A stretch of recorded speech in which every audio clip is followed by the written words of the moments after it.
Welcome to the Postpartum Coach podcast, where we embrace our needs as moms. We learn to lead ourselves first, then our families, and where we create our own healing from the inside out to find our way to the work we were meant to do in this world. I'm your host, a fellow mom of 3 and a certified life coach, Lizzie Langston.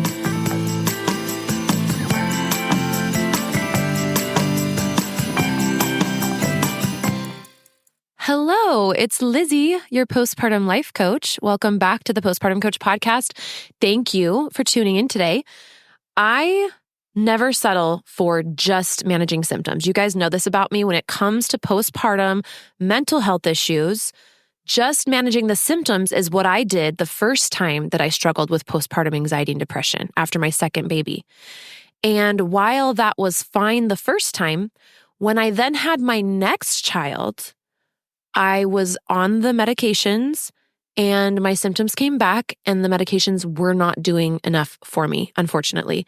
So I love that we have drugs and medications that can help us, but I need root cause. I need to because for me, it's just safer. And that's with all aspects of my health, my mental health, and frankly, just my life. So in this episode, I am introducing you to Kresser, who is a functional healthcare practitioner, and he is so many things. You're going to hear me introduce him. I've listened to his podcast for over 6 years, on and off. And I don't know if you know this about me, but one of my hidden hobbies is learning about root cause health. There is so much misinformation about our health. And when I became a certified life coach in 2018 through the Life Coach School with Brooke Castillo, I was certified in not just mental health and life coaching, but weight loss. And I was able to go on to lose 50 pounds after I had my third baby. So I know things that actually work that are healthy with weight loss. And this is essentially the equivalent that I'm bringing you today when it comes to your gut health and preventing chronic illnesses. Why does this matter to a postpartum mom? You might be thinking, but I have so much else on my plate. All we're going to be talking about today is the root reason that people get inflammation so that they have joint pain, migraines, so that they are on the cusp of developing thyroiditis or rheumatoid arthritis. These things that are actually really common for women when they start to get into their mid-30s, into their mid-40s and onward. We need to be aware of these things. Maybe you don't decide you need to do anything about it today, but I want you to have it on your radar so that if at some point, like me, after having my fourth baby, my body just felt different. I started to feel more achy, a lot more achy. And I learned from Chris in this episode that something happens to women's bodies with their immune system when they give birth. And sometimes your immune system can overreact and it can cause autoimmune symptoms after birth, especially if you had a traumatic birth, didn't feel safe and really seen and supported in your birth. Okay, so he's going to be talking about that phenomenon. And then I actually started taking his supplements. This is before I got to meet him and talk to him. I told you, I've listened to his podcast for my own interest, privately, personally, for over 6 years. He came out with a line of supplements called Adapt Naturals.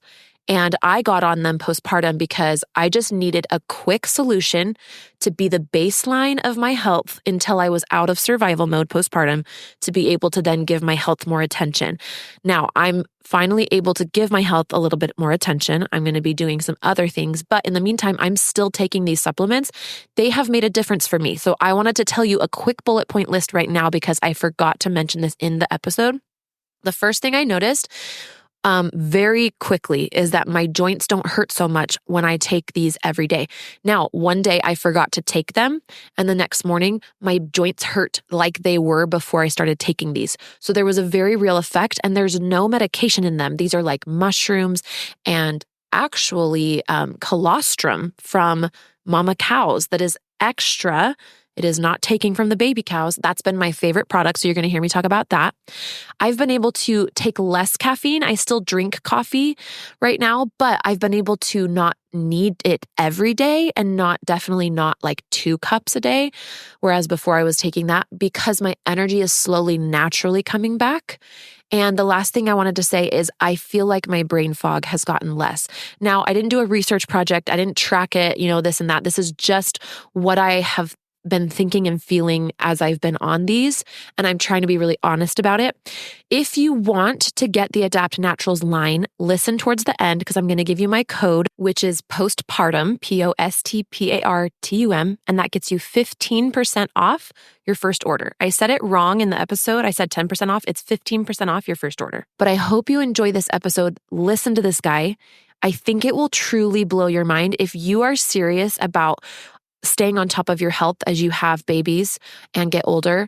This episode you will love, even if you don't decide to buy the supplements. He is such a great source, and I will tell you about his podcast, and I'll link it in the show notes. I introduce you now to Chris Kresser. Hello, everybody. Welcome back to the Postpartum Coach podcast. I am so honored today to be here with Dr. Chris Kresser, who is a functional healthcare practitioner and so many other things, actually. I've been listening to Chris's podcast, which is Revolution Health Radio, on and off for about 6 years. And he just came across to me as like a family man, relatable, trustworthy, and very experienced, and very much bridging the gap between the issues that I was seeing in mainstream medicine and, my natural inclinations to look elsewhere. He was like, yeah, you should. There's some great stuff out there, and here it is. So today, we're going to get into a lot of cool things. I've got Ren with me unexpectedly, and so she's just chilling in the podcast episode. We're happy to have you. Little Ren, she's 8 months now. She's so fun. And I actually, in full disclosure, I recently decided, so I'm postpartum. All of you guys know that. And I'm going to introduce Chris in just a moment. But I recently decided that I needed something to support my health right now as I'm transitioning to being a mother of 4 children. And it's a lot. And I looked into a few things, and I found that Chris, who, like I said, I'd listened to, or Dr. Kresser, sorry. Chris is great. Okay. He has this awesome, brand new, really well-researched, really well-sourced, and caring for the planet and the animals and all the things, line of supplements. It's called Adapt Naturals. And so I bought it and signed up for it, like for my own benefit, and then realized that, as much as I love his company, he also has like an affiliate program. So I am actually technically an affiliate of the Adapt Naturals line. And so, I wanted to just come clear, make sure everybody knows that, and also talk about not just these amazing products, but like the reasons I felt so drawn to Chris Kresser's teachings in the first place. So I will introduce him and read you guys. This is so great. He is the co-founder of the California Center for Functional Medicine, the founder of the Kresser Institute, and we'll get into that in a little bit. He's the host of the top-ranked health podcast, Revolution Health Radio, the creator of ChrisKresser.com, and the New York Times best-selling author of 2 books, The Paleo Cure and Unconventional Medicine. He is one of the most respected clinicians. I'm sure he didn't write this, but I believe it. He is one of the most respected clinicians and educators in the fields of functional medicine and ancestral health, which we're also going to define for you and talk about, and has trained over 2,000 clinicians and health coaches from over 50 countries in his unique approach. He was named one of the 100 most influential people in the health and fitness by greatest.com and has appeared as a featured guest on the Dr. Oz Show, Time, The Atlantic, NPR, Fox and Friends, and other national media outlets. And to top it all off, he has a wife and daughter and lives in Bend, Oregon. So welcome to the show, Chris. It's so good to have you. Thanks, Lizzie. Pleasure to be here. And what you may not know is I got started in all of this through the lens of fertility and conception. So I didn't know that. Earlier stage in the process that you focus on. But right. My wife and I were having trouble conceiving, and we had tried for maybe 6-7 months and we're not having success. And so both of us were already oriented towards, holistic health. Yeah. And, my wife was 40 when she ended up conceiving. So she was, of course, a little bit older.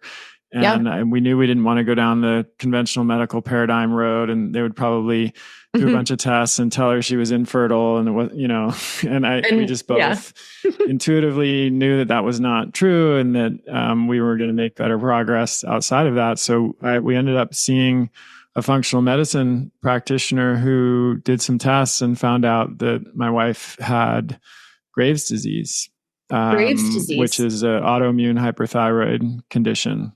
Yeah. And long story short, that led to, I was already studying, at that point. But I decided, to kind of do a very deep dive into autoimmunity and how to address that from a nutritional and functional medicine, ancestral health perspective.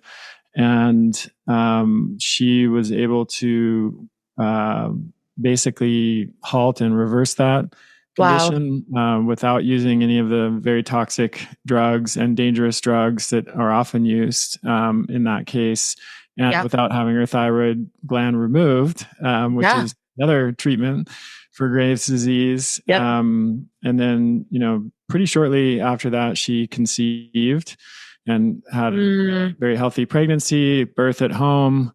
And our daughter is now 12 years old, a very healthy kid. And so I turned everything that I learned in that experience into a workshop that I did locally when we were in the Bay Area in Berkeley at that time. Yeah. And I barely promoted it, and there was like standing room only. It was shocking to me because I had no idea that was going to happen. It was just really for me, just almost like a learning experience that I was going to go through. I thought maybe 4 or 5 people might show up, Yes. And then there were a ton of people. And then after that, those people told their friends, and I started to get requests from people who were not even in the Bay Area who wanted access to that information. So I decided to make it a digital product, and that became the first digital program that I ever created, called the Healthy Baby Code, which is still in existence, still going strong. We have now hundreds of women who have taken it and conceived and delivered healthy babies as a result of that program. Wow. Many who were told they were infertile, that they would not ever be able to conceive without ART. Some who were using ART but weren't having success, and then added on the nutritional, and holistic recommendations, and were able to conceive. Wow. And so this was really my entry point into becoming a functional medicine clinician. And so it's definitely an area that I care a lot about and have a personal experience with. Yeah. Fertility, pregnancy, birth, and postpartum. And I saw on your website, or maybe it was the Kresser Institute, but there was an article, I think it was a podcast, but you're a natural birth advocate, obviously understanding of whatever circumstances occur and women's choices. But I didn't even actually know all that about you. I just wanted to take the supplements you created. And then it's been so rewarding as I've prepared to have you on the podcast to realize that you actually do have a lot of background and experience and heart and compassion for the pregnancy, like the women's realm, I guess. So I've also treated many, because of my own experience, because of the Healthy Baby Code, because of the audience that was drawn to that work. I ended up, a decent part of my practice for many, many years has been couples that are in some stage of that progression, either sometimes, and this is great when couples are thinking about it this early, even preconception, before they're trying to conceive, coming to me and saying, hey, we want to do everything we can to prepare and make sure we're creating the best possible circumstances and environment to bring a child into this world. And I mean, that is for sure the best way to do it. Of course, it doesn't always happen that way. Sometimes people don't show up until they've been trying for 6 years and, they've gone through the ringer And that's fine too. You know, Bless their hearts. That's hard. Yeah. We meet people wherever they are. Yeah. Or, you know, people who are, who've had their third kid in, you know, 6 or 7 years and are totally exhausted and run down, and, you know, helping them to, you don't know anything about That's that, me. right? Helping them to recover and, you know, Yeah. just rebuild their resilience. And I love Yeah. working with people and kids on in all parts of that journey. Well, good. I would say a lot of the women listening are probably all of them. They're probably preconception because they want to have more kids, but they're also postpartum and wanting to rebuild and recover. And they might even be pregnant. So you've hit the jackpot here as far as like bringing your experience. We're so grateful you're here. I wanted to just touch on functional medicine versus mainstream for those who are brand new to this term and don't really know. Can you just give us a ballpoint, you know, quick summary of that? Yeah. Sometimes I use an analogy. If you have a rock in your shoe and it's making your foot hurt and you go to a conventional doctor, they might prescribe a painkiller.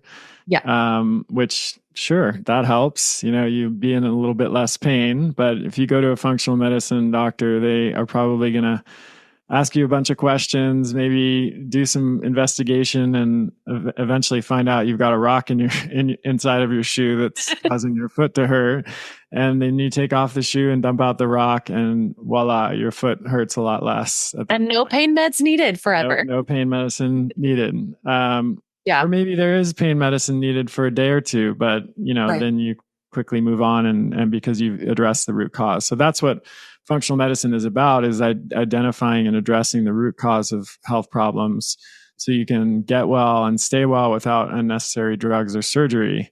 Whereas the conventional medical paradigm is largely based on symptom suppression with drugs and sometimes surgery. To be honest, it's very good at that.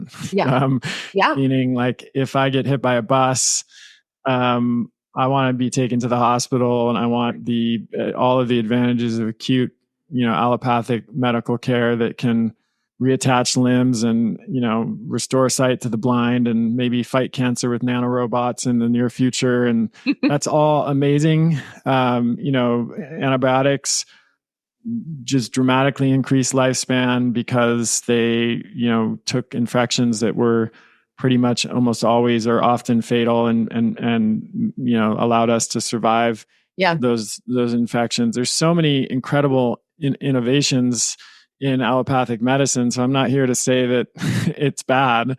However, even the most ardent proponents of conventional medicine would have to agree that it's not very effective when it comes to complex chronic health conditions. And the reality is that's most of what we're dealing with at this point. You know, the top 3 causes of death in the turn of the 20th century were all acute infectious diseases like tuberculosis and pneumonia. And then injuries like workplace injuries. Those were the main causes of death then. The main causes of death now are all chronic diseases that take decades actually to kill us.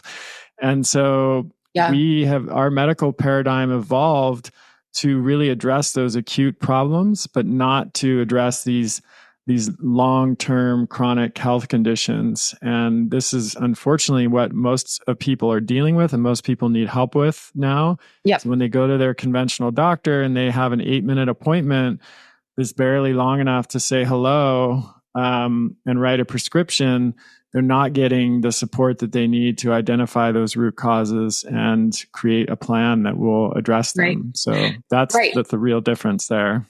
Thank you. Yeah. And we've also been trained, I think, to respond or react to symptoms versus to be looking for and kind of on top of things. And with the chronic stuff, things can just sneak up so quietly over years. And you can just gradually feel worse and not even put your finger on it. You just think, oh, I must just be getting older, or wow, that 4th baby really did me in. But what if it's actually something else? So one of Chris's passions, I think, and one of the things it sounds like you've focused your work on, like you said, is preventing and reversing chronic diseases. And I just wanted to go over a few of those. Like I have right here listed the most common ones for women. I literally Googled this, so you should tell me if I'm wrong, but rheumatoid arthritis, Hashimoto's thyroiditis, migraines. I have a couple friends I can list off that struggle with migraines, lupus, chronic fatigue syndrome.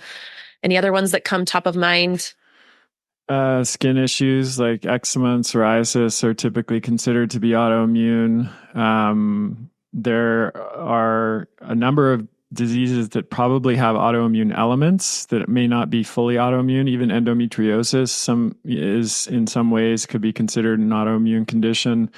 There are over 90 autoimmune diseases that have already been identified, and there are new ones being discovered, or other diseases that were not previously considered to be autoimmune that are being recharacterized as autoimmune conditions. And some statistics suggest that as many as 1 in 4 women now have an autoimmune disease, which is just crazy. Yeah. And it's complicated by the fact that the testing is not consistent or accurate. So, there are many women who have autoimmune conditions who don't even know that they have them because they haven't been adequately tested. And so the numbers could be even worse than that. And then we also know that once a woman, or a man for that matter, anybody develops autoimmunity, then they're likely to have more than one autoimmune condition in their lifetime. And so the key thing to understand there is the difference between autoimmunity and autoimmune disease is autoimmunity is the fundamental process where the body is attacking itself. And autoimmune disease is the specific expression of that process toward a particular tissue. So you could have autoimmunity, and then that could be directed at your joints. Well, that's rheumatoid arthritis. It could be directed at the myelin sheath in the nerves in your brain. That's multiple sclerosis. Could be directed at the thyroid tissue. That's Hashimoto's. So it's easy to understand if you look at it that way, why people often do have multiple autoimmune diseases, because that underlying process of autoimmunity can just be directed at lots of different tissues in the body. So what turns on autoimmunity? Autoimmunity meaning the body's immune system is attacking its own tissues. And now we have pain, we have inflammation, we have real problems, and then eventually disease diagnosis. What turns it on? It's multifactorial. And it's a combination of, there is certainly genetic predisposition plays a role, but it plays a smaller role than most people might think. There's a saying I like to use. I didn't come up with it, but and I don't know who did actually originally, but it really explains it well. It's genes load the gun and environment pulls the trigger. So, someone who has a genetic predisposition to autoimmunity because they have a family history and those genes have been passed on, it's not a guarantee that they're going to develop an autoimmune disease in their lifetime. But there are several environmental factors that could trigger the expression of those genes and then make it more likely that that person is going to develop autoimmunity. Conversely, there are plenty of people who have autoimmune disease who don't have a strong family history, at least that they know of autoimmune disease. So it's not to say that, okay, I'm totally safe. If my mom or dad didn't have an autoimmune condition, then there's no chance of me developing one. It doesn't work like that. Right. So the environmental factors that they start very early, actually, and some would argue even during conception and in utero. Certainly things like antibiotic use in utero, which again is not often voluntary.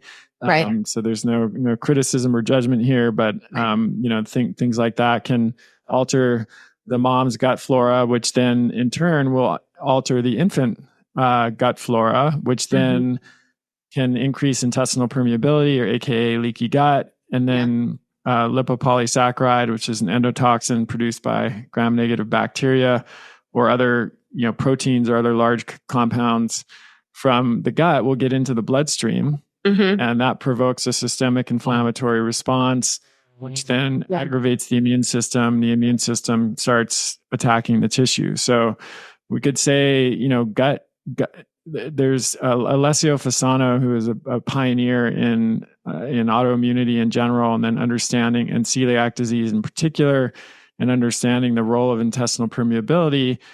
he has said as much as you cannot develop autoimmune disease without a leaky gut. So he believes that it's a precondition to autoimmunity is having a leaky gut. I'm not sure how I feel about that, but I think it's pretty, my clinical experience definitely has confirmed that almost everybody who has autoimmune disease that I've tested for intestinal permeability or just GI issues in general definitely has like a disrupted microbiome, intestinal permeability. Poor diet, of course, you won't be surprised. That's a big one. So a diet that's high in processed and refined foods like flour, sugar, industrial seed oils, food toxins and dyes and all kinds of processed junk that unfortunately comprise 60% of the calories that Americans eat now. Yeah. Environmental toxins like lead, mercury, cadmium, arsenic, BPA, pesticides, herbicides, glyphosate. Again, it's a long list. Fortunately, the toxins that are ubiquitous in our food supply now, fortunately, and that are very difficult to avoid. Yeah. You have other medications that can interfere with immune function. You have nutrients that are really critical for immune function, and if we're deficient, we can develop autoimmunity. You have lack of sleep is a big trigger. Postpartum is a thing.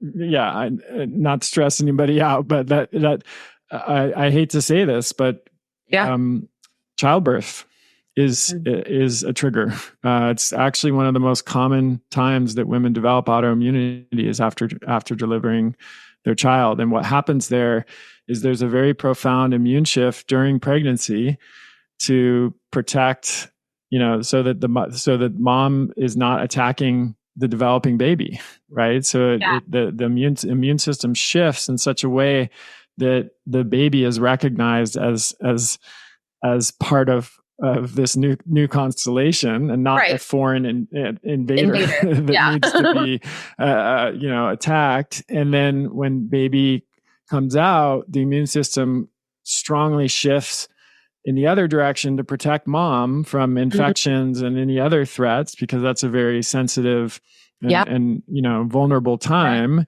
And in that strong shift of immunity, sometimes things can go too far. And then instead of just, the body attacking any pathogens or toxins or anything that might threaten mom that's coming in from outside, it starts attacking self tissue. And that's fascinating. It's a bummer too, right? Because it's like hey, come on. Exactly. Yeah. But unfortunately, I have seen many women in my practice who have experienced the onset of their autoimmune condition after, delivering. Sometimes it's their first child, sometimes it's their second child or subsequent, kid. So that is unfortunately another trigger. Infections of all types, bacterial infections, but particularly viral infections. A lot of people have heard the term long COVID, and maybe even experiencing that. One of the theories for what causes long COVID is it's a post-viral autoimmune condition. In fact, like in the clinic, that's often how we treat it. But it's not just COVID. There's lots of other viruses that have been known to do that, and bacterial infections as well. So I could go on, but we could summarize this as unfortunately as like the modern lifestyle. Exactly. And it is a trigger for autoimmunity. And that's why we are seeing such a dramatic rise in the incidence of autoimmune disease. The last one I should say, because someone's going to ask in comments or whatever, is gluten. And other food allergens, that people commonly react to. And I know we're going to talk probably a little bit about gluten and the brain, how it affects the brain, but I don't believe there are some people who believe that no one should eat gluten and everyone is gluten intolerant. I don't think the research supports that. But it is much more common than the conventional paradigm acknowledges. I think some estimates suggest that non-celiac gluten intolerance probably affects between 1 in 10 and 1 in 15 people Wow. Which is a lot. In Yeah, a country of 300 and something million people, that's a lot of people with gluten intolerance. Right. And most of them are undiagnosed. So if we eat gluten, actually, as the protein has a structure that is actually similar to the structure of some of the proteins in our body. And That's so what I've through this heard. process of molecular mimicry, the body attacks gluten, but then it ends up attacking the thyroid tissue or other tissues in this case of mistaken identity. And so that can happen not only with gluten, but with other food proteins as well. That's so tricky. I have a quote here from Mark Hyman, MD, who I think he wrote the forward on your book, Unconventional Medicine, which I'm excited to read. I actually didn't know it existed till I read your bio, and then I went and checked it out. So that's on my list now. But I'm going to just add to this conversation because he said, getting and staying healthy in our modern world is a heroic feat. It is a subversive and revolutionary act. We have to navigate dangerous food landscapes and resist carefully designed temptations at every turn, fight marketing that goes right after our primitive, hardwired survival impulses, and fend off food pushers, saboteurs, and 1,000 distractions online, on television, and in other media.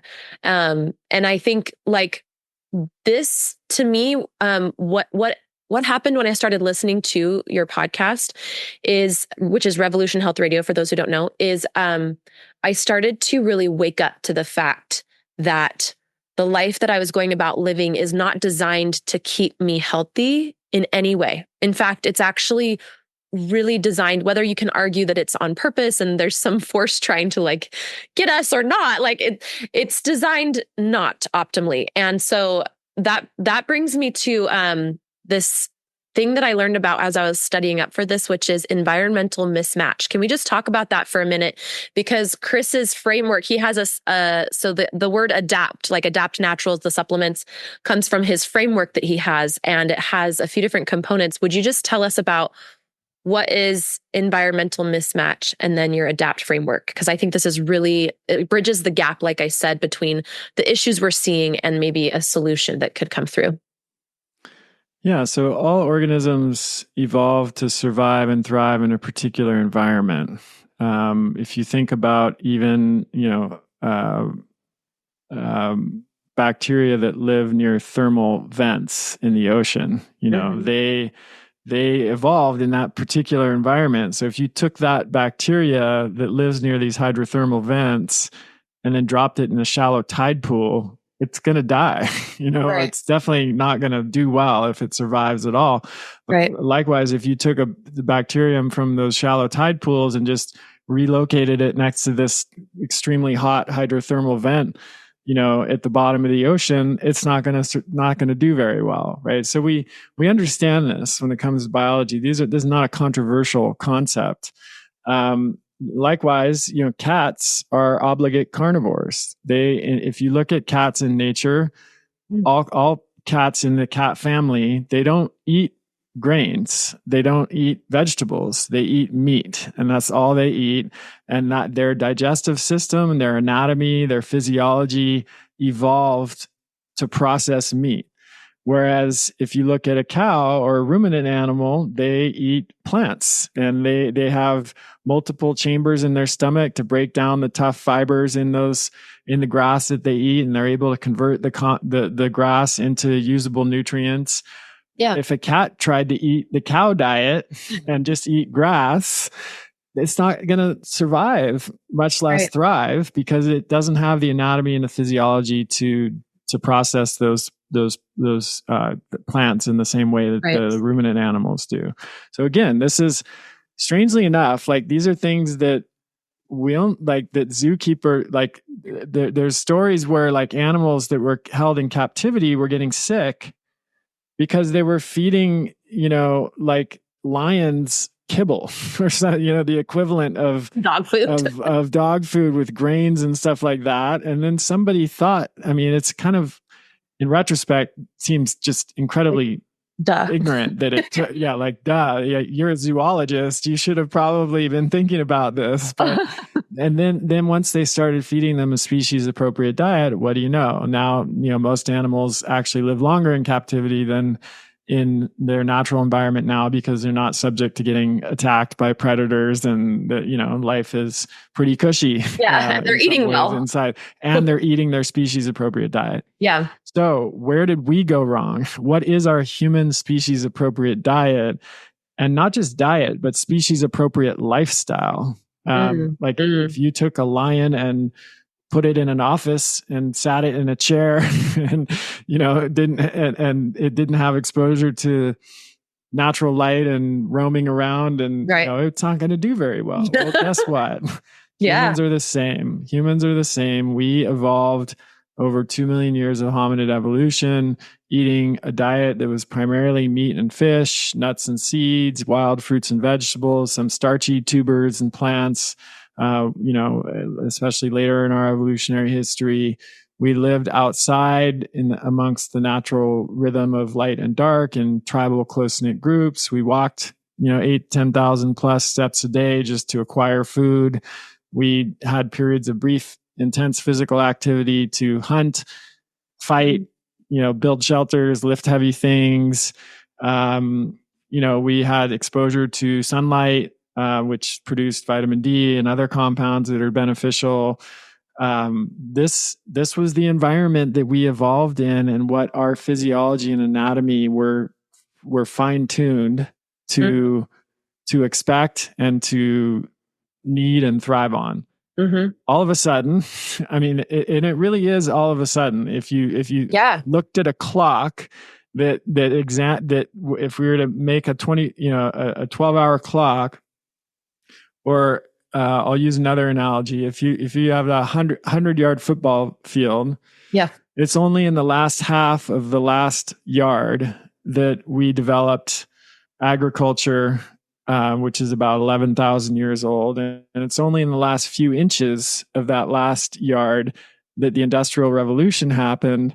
And then we're talking about centimeters in just the most recent times of like iPhones and social media and all the things. Food and boxed food. Yeah. With preservatives and pesticides. And chips and bags and all this stuff that we all think is understandably is just normal because that's the only life that we've ever known.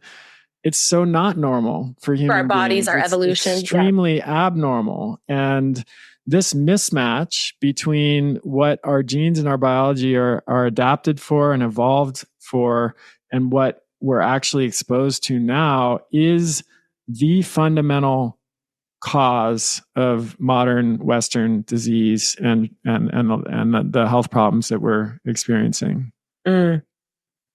Yeah. That there's a lot there, and it's kind of a big bummer, but what I like about your ADAPT framework, what I know about it, and we don't have to go like way in depth here, but you are a big fan of health coaching and having, basically follow through, because as you set that all up, I'm sitting here thinking, do we even have a fighting chance like the humans? And so I want to talk about these supplements because I feel like they've really been helping me. And I really believe deeply in the science that you've brought to combining these ingredient groups. And then I also want to talk about, change it. What are you seeing is working for people in helping them actually eat well? I know you're a big advocate of the paleo diet. You wrote a book called The Paleo Cure. So you want to just comment for a moment? Let's talk about diet first. Why paleo? Yeah. So just even zooming out a little bit beyond that, if the primary cause of chronic disease is mismatch, then the primary solution is rematch or realigning our diet and lifestyle with what is evolutionarily appropriate for our species. Yeah. Now, this doesn't mean you have to live out in your backyard and wear a loincloth and, I wouldn't be opposed. We're not, yeah, you could if you want to. Arizona's great in the winter. Some people are doing that kind of thing, but it's not, I'm not a Luddite, although I do admit to having some Luddite tendencies sometimes. What's a Luddite? Someone who is afraid of technology and hostile to technology. Got it. So we're not swinging the pendulum that far. Yeah, I mean, we're here. We're on a Zoom call on our laptops, and I recognize the benefits of all of this stuff, but we also have to recognize the downsides. And so, if you sort of work backwards and to everything that we just talked about, and you literally can just go through every aspect of lifestyle, diet, you can sleep, stress management, exercise, and you can ask the question, what is evolutionarily appropriate for each of those? So I'll give you an example with sleep and sleep hygiene. Well, what is evolutionary appropriate is to sleep in a cool, dark environment on a cool sleeping surface with not beeping, blinking, flashing lights or things that are making noise and interrupting you. Not bright lights coming through the window. Not a super warm, ambient temperature with a super warm sleeping surface and mattress. That's an example of how this plays out. And when you look at, if you do any kind of research on good sleep hygiene, it will be things like, use blackout shades, cool the temperature inside, ambient temperature inside of the room, or use something that can help cool the surface of your bed. There are various, options for that available now. Like, don't use a screen right before bed because that emits blue light, which shuts down melatonin production. And that just never would have happened, from an evolutionary perspective. So you can sort of reverse engineer all of the things that we should be doing based on this evolutionary template. And that's really what the paleo approach is about. It's not about trying to reenact the Paleolithic era, but it's about bringing our lifestyle more in alignment with what our genes and our biology are adapted for. And that's how I feel about food too. I'm not actually a big proponent of the paleo diet per se for a long period of time for most people. And by that, I mean a strict paleo diet. My first book was actually originally called Your Personal Paleo Code when it was in hardcover. And we called it that because the idea of a code is and a personal code is something that you develop and customize for yourself. I've often said there's no one size fits all approach. That's been one of my mantras as a clinician and an author and an educator. And the idea was that I would start people on a strict paleo diet for 30 days just to hit the reset button. Yeah. And it's an elimination diet, really, is what it is. And it removes a lot of the foods that most people are going to react to if they do have reactions to food, like gluten and dairy. And then once you get to the place where you're feeling really great, then there are some foods that I call gray area foods that I think are generally, the research shows, are healthy when they're well tolerated by the individual. So full fat fermented dairy products are a good example of that, like kefir, yogurt, cream, butter. If someone is not lactose intolerant and they're not casein intolerant and they feel good, if you look at the research, full fat fermented dairy products are beneficial for health. They have a lot of nutrients you don't get that aren't well represented in other foods, like bioavailable calcium. Yeah. Really healthy fats, conjugated linoleic acid that aren't found in many other foods. And they're a great source of calories, and they're also delicious, for people who like them, and particularly for kids, kids who can tolerate dairy. That's a very nutritious food for them growing up. And yes, of course, there are people, and quite a few people, for whom dairy is a really bad idea because it can be inflammatory if they're intolerant of the proteins or lactose intolerant. And lactose intolerance affects like 30% of people in the world. So we're talking about a large percentage of people, but it doesn't mean that everybody is lactose intolerant and everyone should avoid dairy. Grains like white rice, for example, is a pretty benign food.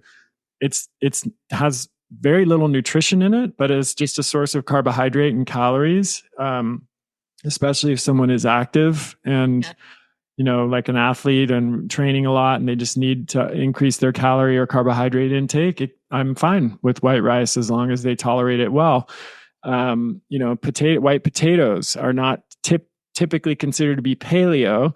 But I think, again, they can be a great food if you tolerate them. You don't have issues with nightshades. So there's this whole group of what I call gray area foods that I encourage people to add back into their diet after that reset, because A, they're healthy if they're well tolerated. B, it makes it just easier to eat, to go out to eat, to cook food, to eat with other people. Right. It makes food more enjoyable. It adds more variety to the diet. And so you go through that process, and then you basically figure out what your own personal paleo code, so to speak, is. And then that's the approach that you try to follow most of the time. But I also believe there's more to life than food, or more to health than food. And so, I think people, it's generally healthy to have time, if you follow like the 80-20 or 90-10 rule, where, 90% of the time you're sticking with that basic template. 10% of the time you go out with friends, or it's your birthday and you want to have a piece of cake or whatever, presuming as long as you're not celiac or whatever, then it we know that just pleasure and joy around food is important. And so you don't need to be rigid and extremely strict all the time. Like, that's not fun, and most people aren't going to want to hang out with you if you do that. Yeah. So there are times where you have to do it for your own health. If someone's dealing with a serious illness or something, to reverse. I had to do that for a long period of time. But ultimately, the goal is always to expand your diet as much as you can within that healthy template, to add variety, to add more nutrients, diversity of nutrients, pleasure, and resilience, I think, ultimately.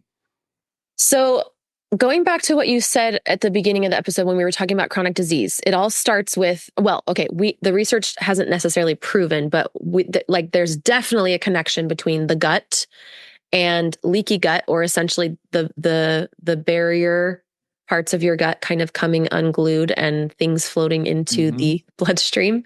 And there's a ton of research that has confirmed that, by the way. Okay, good. Definitely. Yeah. Well, I figured, because as I was going through, so as somebody who collaborates with the supplements, what is the word that I'm looking for? The affiliate. Thank you.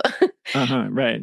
So as an affiliate, I was looking through all of the fabulous, research that you've done, and like the actual things you've put into the different products. And I kind of wanted to just talk about that, because what I don't have the capacity right now. And I think a lot of moms listening, they might not have the capacity to set aside a ton of time and money to go get thorough testing. Like, they might be in a little bit of a survival season of their life.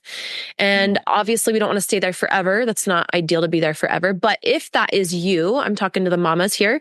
One of the reasons I gravitated towards the supplements is because, as I understand it, and correct me if I'm wrong, Chris, but is one of the main focuses of, each product has its own focus, and we're going to go over those in a second, but is to protect your gut lining so that we can decrease the amount of inflammation that's happening, and to soothe inflammation, but essentially to kind of approach some of those root causes of inflammation and chronic disease, flare-ups, and to kind of keep that from escalating. And so I wanted to just share, so my two favorite products that I've used are the Colostrum Plus. So it's Colostrum and then a couple others. And I'm going to let you say all the fancy words. I'm not going to try to do that. Okay. So I'll let you do that in a minute, and the Myco. So I just have found, over, even before I got on the Adapt Naturals line of supplements, mushrooms, I do a mushroom coffee in the morning. I just think that they're very grounding, those adaptogenic stuff. So anyway, can you just kind of talk about the way you designed your supplement line, specifically with that, strengthening the gut barrier so that we don't have inflammation and disease happening?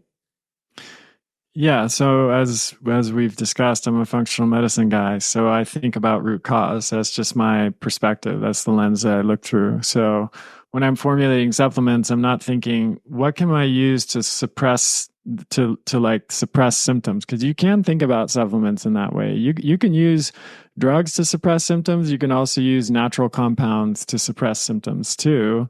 And there's nothing wrong with that per se. Right. Symptoms suck, and it's And for a nice while, you to, might need both, right? Yeah, like it's when nice someone's to, really sick, they might need the exactly. root cause Yeah, and the symptom relief. exactly. And the idea is that we can take that symptom relief away and continue with the root cause and change your lifestyle. That's right. And that can take time. And so symptom relief is valid in its own right. Yeah. But the way I think about supplement formulation is what do we know are the most common mechanisms that contribute to all health problems, or if not all, most, Right. and then what products, what can I create, what products can I build that will address those underlying mechanisms so that people can start to see improvements across the board, not just like, oh, I'm going to take this one supplement for my eye health, and then I'm going to take this other supplement for my heart health, and then this other supplement for my, my elbow pain. And like, that's a very allopathic way of thinking. It is very Western med.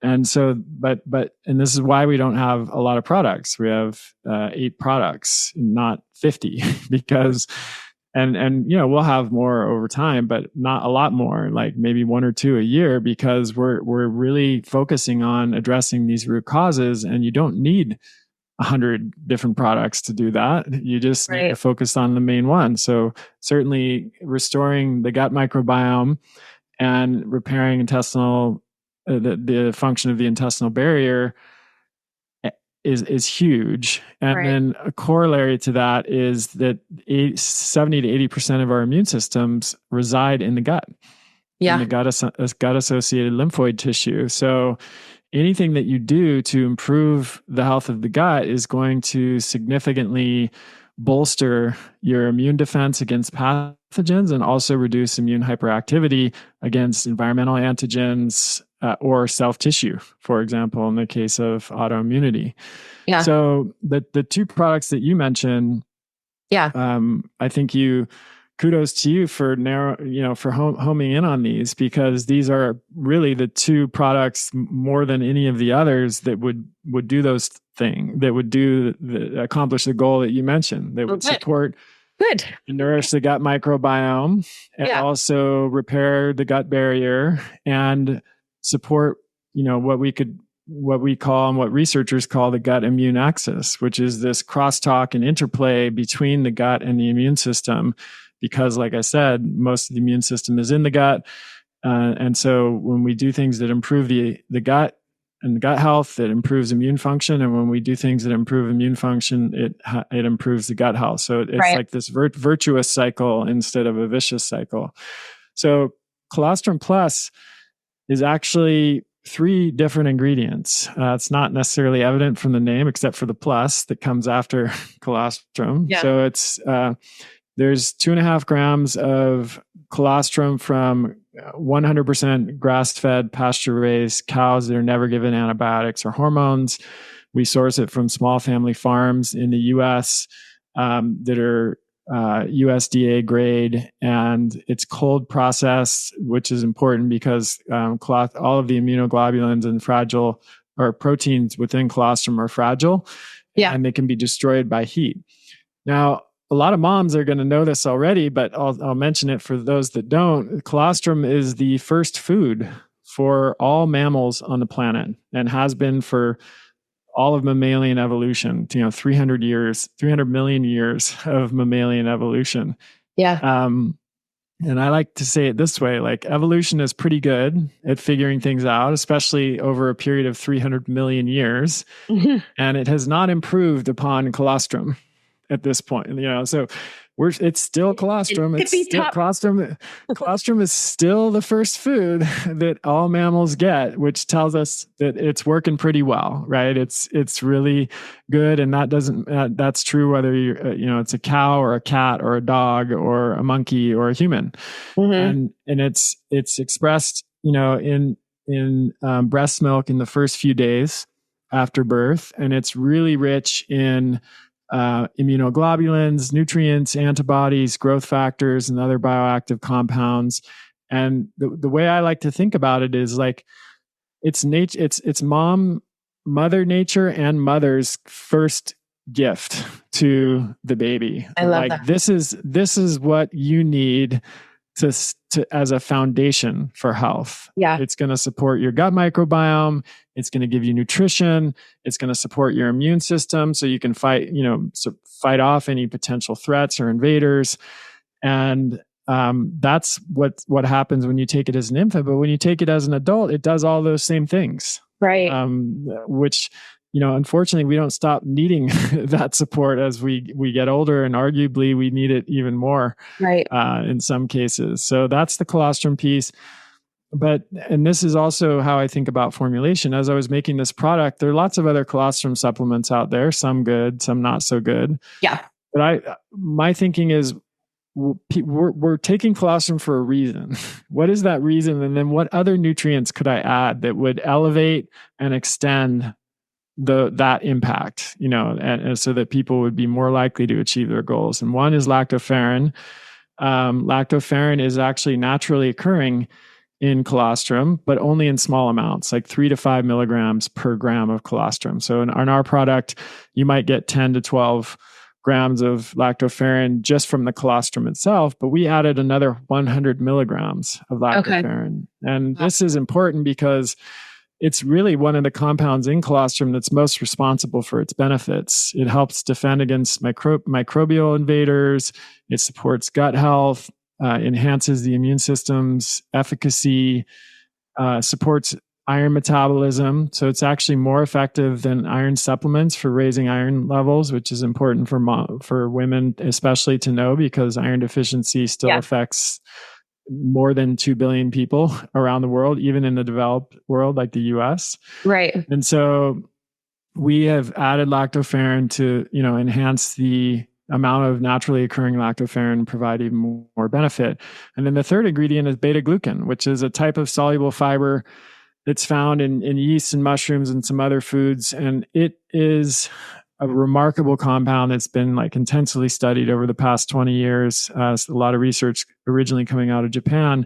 It's known as a biological response modifier, which is a very fancy scientific way of saying that it primes and educates our immune system to be able to recognize threats earlier and address them more effectively. So if we're exposed to a virus or any other kind of pathogen, there's usually a kind of learning process that the body has to go through in order to recognize that threat and then mount an effective immune response. Mm-hmm. Beta glucan dramatically shortens that learning curve and makes it much more, our immune response much more effective. It does a lot more than that, but that's the probably the main benefit, which you could see the value of, especially in the world that we're living in these days and all of the things that we tend to be exposed to. So when you put those three ingredients together, they're pretty much like the dream team when it comes to supporting gut and immune health. And the amazing thing about it for your audience is that all of these nutrients have been shown to be very safe and effective for kids and adults of all ages. Now they have to be, the dose has to be adjusted, depending, but since colostrum is the very first food that an infant encounters, we can pretty conclusively say that that's likely to be a safe substance. And then both beta glucan and lactoferrin, of course, which is again a component of colostrum, have been studied at doses similar to what's in the BioVail Colostrum Plus in kids as young as 1 year old, and then all the way up to adults in their 80s and 90s. Wow. Now, my disclaimer here, of course, is that I always recommend people speak with their healthcare provider before beginning a new supplement, especially if you're trying to conceive or pregnant or nursing. But what we know about these nutrients, these ingredients, is that they are generally considered to be safe. For people of all ages. So it's one of my favorite products of our products, actually, Lizzie, as well. Good. Because it's just so foundational.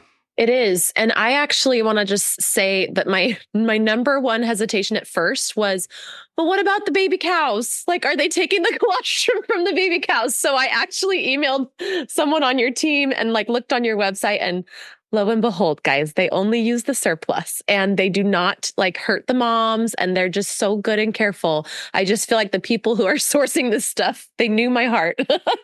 Absolutely. Yeah. I mean, all of our products that contain animal foods are from 100% grass fed, pasture raised animals, generally small family farms, organic whenever possible. And, some of these smaller farms are organic, but they haven't gone through the organic certification because it's just out of reach financially Yeah. For them. And, they're all ethically using, ethical and humane methods, and they all understand the importance of colostrum to the developing calf, right? Like it's just even purely financially, if you take ethics out of it, it's not in their best interests to deprive the calf of colostrum, because then they're not going to grow up and be a healthy animal. And Right. that's their whole business venture. Yeah. But beyond that, think about who tends to go into pasture-based farming. These are generally people who care about animals, who care about the environment, who are thinking about things on a much deeper level. And these are the types of farms that we're sourcing from. So as you pointed out, you are not the only person to ask this question. It was the one of the most common questions that we get, and I'm glad that people ask it. But the calves are fed 2 to 4 liters of colostrum shortly after birth. But new mothers often produce more than 12 liters. And so it's like a safety zone, a buffer. What if twins are rare for cows, but sometimes it does happen. So the mom needs to have enough colostrum to cover that situation, or if something were to happen. So we're just harvesting the excess colostrum that the calf doesn't need. Yeah. And that's how we're able to do it. Yeah. And then as far as how I've been using it, because instantly when I started taking it, here's how I know, by the way, you guys, like Chris has this amazing wealth of knowledge. I don't as much. I'm like a hobbyist in the functional knowledge realm, but my body will just want it. Like it's like I'll look at my supplements up on my shelf and I'll just feel this craving. So for me, it was the myco, the mushroom blend that we're going to talk about, and then the colostrum plus that were like, I want them. And then there's an organ blend, because I know that I just had a baby and, I wanted to be on top of my iron. And so I do take that, but I actually take a little bit less than it says on the bottle, just because that's what my body always just wants, like 1 or 2. I think it says to take 4 a day. I take like 1 to 2 a day. So anyway, it's very intuitive, but I will just say, okay, this has been fun with what do you need to go? What time is it? It's been like an hour. I'm okay. A few more minutes. I've got probably like 10 more minutes. Okay, cool. So I'll just say that practical ideas, and I can share more of this later with my people, but I've been taking the colostrum and just I'll get if my kids want cereal, I stick with the healthiest cereals possible that they will eat. But then in the milk, I will put in the colostrum and I'll just blend it into their milk. They won't even know it's there. And I also stick it in, I don't know if this is okay. I don't know if, but I stick it in my coffee too. I'll just drink it and have it in my coffee. I don't know if the hot water would like do anything. I'm glad you're asking. So let me give you some pointers here. First of all, Dr. Chris, the most important thing is to take it, and so I want to preface my comments by this, like, some people, I don't mind the taste of it at all, and a lot of people don't, and when it's mixed with water, but some people do. Okay. And so we get a lot of questions that are like, I don't like the taste of this. I don't like it just mixed with water. Can I add it to yogurt, whatever? And I say, absolutely. Do it, take it.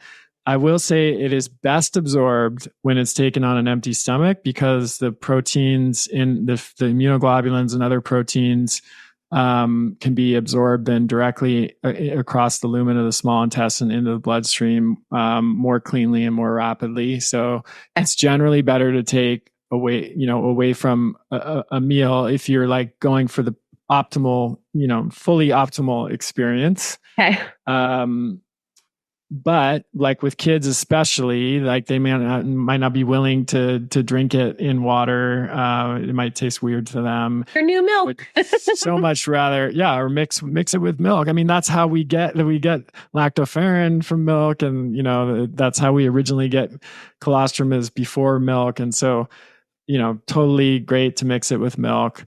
You might consider not doing it in the cereal with milk and like just having a little bit of milk with colostrum. Or in the some yogurt, like putting it in yogurt. Okay. Here's a pro tip. Get a little milk frother from Amazon. Have you ever seen that? Like the battery powered? They're the best. Battery powered thing. And people put in their coffee and mixing, if they're mixing, like if they were doing bulletproof, mixing collagen or whatever. So you put like the colostrum powder in a glass, put a little bit of water over it, put the milk frother in, zip it around a little bit, and it will mix it really well. Because colostrum, it clumps. Some of the ingredients in the powder do clump with water if you don't have the frother or something to mix it with. Okay. So that's the way I take it. I just mix it with water, a little bit of water, froth it, and then add a little bit more water. Almost like if you're a cook and you're making a slurry, or if you like sushi and you go to the restaurant, you mix a little bit of soy sauce with a little bit of wasabi until it's like, all mixed in, and just add more soy sauce. So like that. The texture. And and then generally not good to mix with anything hot for the reason I mentioned earlier, because the immunoglobulins are fragile and they can be destroyed by heat. You're still getting benefit. It's not going to destroy 100% of them, but I'm just giving like the optimal ways to take it. That's what we want to know. See, I don't know these things. This is fun though. Okay. And then let's briefly, before we are done today, I just want to hit on this bioavailable myco. All the products are bioavailable. They're designed to actually be absorbed. I always worry about that with supplements. Like, am I just going to pee this out? Often the answer is yes. Often the answer is yes. But with Dr. Kresser here, no. So, I don't know. My body, I actually sometimes will take a couple extra of these each day. Now, like when I first got them, my body was like craving them. Now I've kind of toned it down and I'm at the regular, but, I don't know. It's I'm on your website. So if you guys just go to adaptnaturals.com, and then the product that I would recommend, what's the one where you put them all together? What's that product called? The Core Plus bundle. There you go. The Core Plus bundle. Okay. You guys can use the code Postpartum, POSTPARTUM. That is my code. And you can get 10% off the Core Plus, or actually any purchase. It's just your first purchase. You can get 10% off. But I buy the Core Plus bundle and I just have it on repeat. And I love the mushroom one. I don't know what you put in there, but my body is like, yes, please. You know what? I really actually love that you do that. And I've recommended this for patients for years, to patients for years. And I do it myself, is trust those cravings, because they're coming from somewhere. I mean, unless the craving is for a pint, like 2 pints of ice cream in the morning when you wake up. And we know that pregnancy can introduce some pretty bizarre cravings, but actually even in that case, there's often a lot of wisdom to the cravings. But I have the same response with colostrum. Sometimes I've taken it 3 times a day, just like, because my body is like saying more. Who knows? Maybe I'm fighting a virus, and there's just like a intuitive thing that's like, I need more of this to fight this virus off. So I just really kind of trust my gut. BioVail Myco is similar in some ways to colostrum in its benefits, because they both have beta glucan. I mentioned beta glucan was the third compound in BioVail Colostrum Plus. Mm-hmm. And beta glucan, this amazing biological response modifier that fine tunes our immune system and our gut health. And the 2 main sources of beta glucan are yeast, specific forms of yeast that you can isolate it from, and mushrooms. And they have similar but distinct and complementary benefits. And so the mushroom, BioVail Myco, is a blend of 8 organic mushrooms. All the heavy hitters most people have heard of: reishi, chaga, turkey tail, lion's mane, maitake, shiitake, and tremella and cordyceps. And these are very rich sources of beta glucan. We have 462 or 362 milligrams of beta glucan per serving of this product, which is just insanely high amount. So this will have a remarkable effect on the immune system and gut health. But if you look at those 68 5-star reviews there, you can see at the bottom what you often see, and this is what you mentioned too, Lizzie, is energy and sleep as being two of the primary benefits. And in fact, there's a particular quality of the energy that I like to describe as calm energy, which sounds like an oxymoron. How can you have calm energy? Like, aren't they different? Like the opposite of what coffee gives you. Opposite of what coffee gives you. It's not like sustained. It's if you look at it, like if you were to graph it, it wouldn't be, coffee is like a big spike and then a big fall. This energy you get from this product is like a sustained rise that just stays for a long period of time. Yeah. It simultaneously increases energy and mental clarity while also somehow relaxing us and helping us to reducing anxiety and helping us to feel more calm and balanced and grounded. Yeah. And I mean, okay, who doesn't raise your hand if you want that. I mean, that's kind of the magic of this product and why it's one of our top selling products, because this is a unique ability that mushrooms have that I've never really found in anything else. And mushrooms have a 7,000 year history of use. In fact, the very first medical text that was ever discovered is called the Shen Nong Ben Sao Jing. My Chinese pronunciation is horrible. I'm sorry, but it is the first medical text that we know of written, and Lingzhi was mentioned in that text, and Lingzhi is reishi. Japanese term is reishi, and the Chinese term is Lingzhi. So this mushroom we know has been used for at least 7,000 years. Oh. And then we also have found references to mushrooms in ancient Egyptian texts. And in fact, mushrooms were reserved for use by only the emperor and nobility in China and the emperors or the pharaohs in Egypt. So they were so revered and so respected for their healing properties that they were hoarded by the nobility. Now, fortunately, we can all buy them and benefit from them today, but that just gives you some indication of how special they are. Now, they didn't know then why they worked. Now we have modern, clinical laboratory research that tells us that they're rich in beta glucans, they're rich in terpenes, triterpenoid compounds, which have incredible benefits, amino acids like L-ergothioneine, which has been shown to even, like in the case of lion's mane, to be able to actually regenerate new brain cells, which is a just remarkable effect. They're being studied for all kinds of cognitive and neurological